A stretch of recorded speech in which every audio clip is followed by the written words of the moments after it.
రాష్ట్ర ముఖ్యమంత్రి రేవంత్ రెడ్డి అతను వ్యవహరిస్తున్న తీరు, పనిలో వేగము తనకు ప్రత్యేకతను తీసుకొస్తున్నాయి. మనం గడిచిన 10 ఏళ్ల కాలంలో కేంద్ర ప్రభుత్వంతోనూ, గవర్నర్‌తో ఉన్న వివాదాలు ఎట్లా ఉన్నాయో, ప్రభుత్వ ప్రతిపాదనల విషయంలో జాప్యం ఎట్లా జరిగిందో ఒక అనుభవం ఉన్నది. ఇప్పుడు రేవంత్ రెడ్డి ఈ 2 నెలల పరిపాలన కాలం పూర్తి కాకముందే అటు కేంద్ర ప్రభుత్వంతోనూ, ఇటు గవర్నర్‌తోనూ వ్యవహరిస్తున్న తీరు పనుల సులభతరాన్ని వేగవంతం చేసింది. అది ఎమ్మెల్సీలకు సంబంధించిన ప్రతిపాదన గత ప్రభుత్వం చేస్తే తమిళిసై వాటిని తిరస్కరించడం గవర్నర్. రేవంత్ రెడ్డి ప్రతిపాదించి ఆమెను వెళ్ళి కలవడం వలన వెనువెంటనే 2 పరిణామాలు జరిగినాయి. ఒకటి, పబ్లిక్ సర్వీస్ కమిషన్ చైర్మన్ మెంబర్ల ఎవరు ప్రతిపాదించారో వారిని అంగీకరించడం జరిగింది.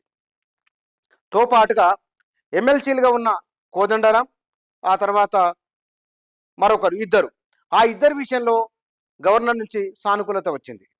దీనితో పాటు కేంద్ర ప్రభుత్వం నుంచి రావాల్సిన నిధులకు సంబంధించిన వాటి విషయంలో కూడా పురోగతి ఉన్నది. ప్రభుత్వ నిర్వహణకు సంబంధించి ఎదురవుతున్న ఇబ్బందుల గురించి కేంద్ర ప్రభుత్వాన్ని రేవంత్ రెడ్డి, బట్టి విక్రమార్క వెళ్ళి కలవడం, రాష్ట్ర ఆర్థిక స్థితిగతిని వారికి వివరించడం, అక్కడి నుంచి ఆర్బీఐ అధికారులతో భేటీ కావడం, తెలంగాణకు ఒక 9,000 కోట్ల రుణ మంజూరుకు అనుమతి లభించడం, ఇవన్నీ వెనువెంటనే జరిగిపోయినాయి. దీంతో పాటుగా మనకు మెహిదీపట్నంలో స్కైవే ఉన్నది. ఆ స్కైవే ఏర్పాటుకు సంబంధించి కొన్ని సంవత్సరాలుగా ఆ పెండింగ్లో ఉన్నది. ఇవాళ అది కూడా పరిష్కారానికి నోచుకున్నది. అంటే దీని అర్థం ముఖ్యమంత్రి తను వ్యవహరిస్తున్న తీరు గవర్నర్కు, కేంద్ర ప్రభుత్వానికి సమదూరం పాటిస్తూ, ఈయన కాంగ్రెస్ పార్టీ ముఖ్యమంత్రి అయినప్పటికీ కూడా కేంద్రంలో బీజేపీ ఉన్నది. ఆ ప్రభుత్వం ఎవరున్నారు, ఏ పార్టీ అధికారంలో ఉన్న విషయాలను పక్కన పెట్టి మానవ సంబంధాలుగా ఒక ముఖ్యమంత్రిగా వారి దగ్గరికి వెళ్ళడం, ఒక ముఖ్యమంత్రిగా ఆయన తనకు కావాల్సిన పనులు తన పద్ధతిలో తీసుకోవడం, రాష్ట్ర ప్రజలకు సానుకూలించే అనుకూలించే అంశాలు ఏమున్నాయో వాటి విషయంలో ఓ మెట్టు దిగడం, ఇదంతా రేవంత్ రెడ్డి పనితీరుకు నిదర్శనంగా మనకు కనిపిస్తున్నది. గవర్నర్ రాజ్భవన్ కేంద్రంగా గత కొన్నాళ్ళుగా ఉన్న 6 నెలలకోసారి, ఏడాదికోసారి ఏదో సందర్భంలో వివాదం అవుతూనే ఉన్నది. ఆ ప్రోటోకాల్ విషయంలో కానీ, లేకపోతే కనుక గౌరవం ఇవ్వడం లేదనే విషయంలో కానీ, ఇట్లా చాలా రకాల అంశాలు చర్చనీయాంశాలుగా మీడియాలో ఉన్నాయి. ఆ మాటకు వస్తే కనుక వాళ్ళ బీజేపీయేతర ప్రభుత్వాలు ఉన్న దగ్గర గవర్నర్లు ఇబ్బంది పెడుతున్నారు ఆ రాష్ట్రాల ప్రభుత్వాలను అనే ఒక ఆరోపణ కూడా ఉన్నది. అది ఢిల్లీలో వినబడింది, తమిళనాడు, కేరళ, ఇట్లా రకరకాల రాష్ట్రాల్లో అది కనబడుతున్నది, వినబడుతున్నది, మీడియాలో వార్తలు కూడా వస్తున్నాయి.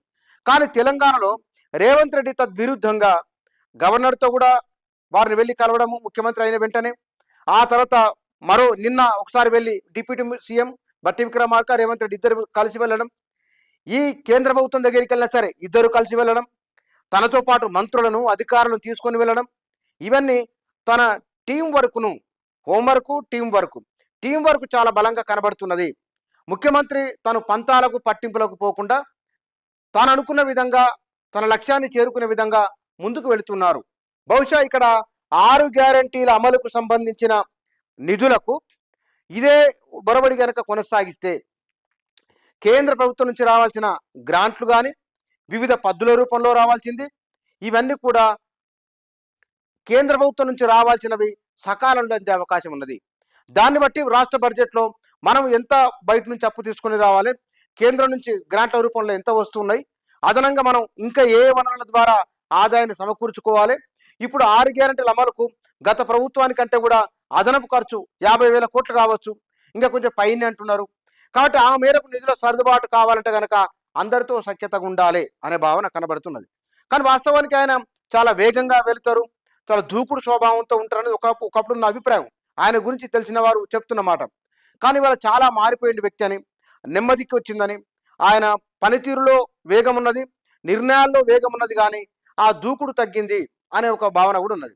దానికి ఉదాహరణనే అటు కేంద్ర ప్రభుత్వంలో ఆయన సంప్రదిస్తున్న తీరు, గవర్నర్తో ఉన్న పనులు చేసుకుంటున్న పద్ధతి, ఇదంతా కూడా రేవంత్ రెడ్డి తన వ్యవహార శైలిని మార్చుకొని పలానా దగ్గర మారాలి అనే సూచన చేస్తే కనుక అది మార్చుకొని ముందుకు వెళ్తున్నారు. పార్టీలో ఉన్న ముఖ్యులను, ప్రభుత్వంలో తనకన్నా సీనియర్ అయిన మంత్రులను తాను ముఖ్యమంత్రి అయినప్పటికీ కూడా వారికి ఇవ్వాల్సిన గౌరవాన్ని ఇస్తూ వారు మీడియాతో చాలా ఓపెన్గా మాట్లాడుతారు.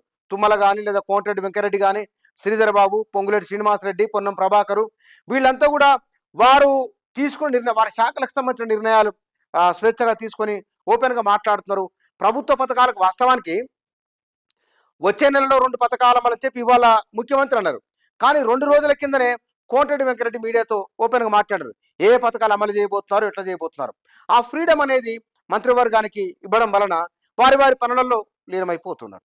ఇది మొత్తం అటు క్యాబినెట్ అంటే సహచార మంత్రుల విషయంలోనూ, ఇటు కేంద్ర ప్రభుత్వంతోనూ, ఇతరులతో వివరించే తీరులో ఆయనకు సానుకూలంగా, అనుకూలంగా పరిస్థితులను తనకు సానుకూలంగా మలుచుకొని ముందుకు వెళుతున్న తీరు మనకు కనబడుతూ ఉన్నది.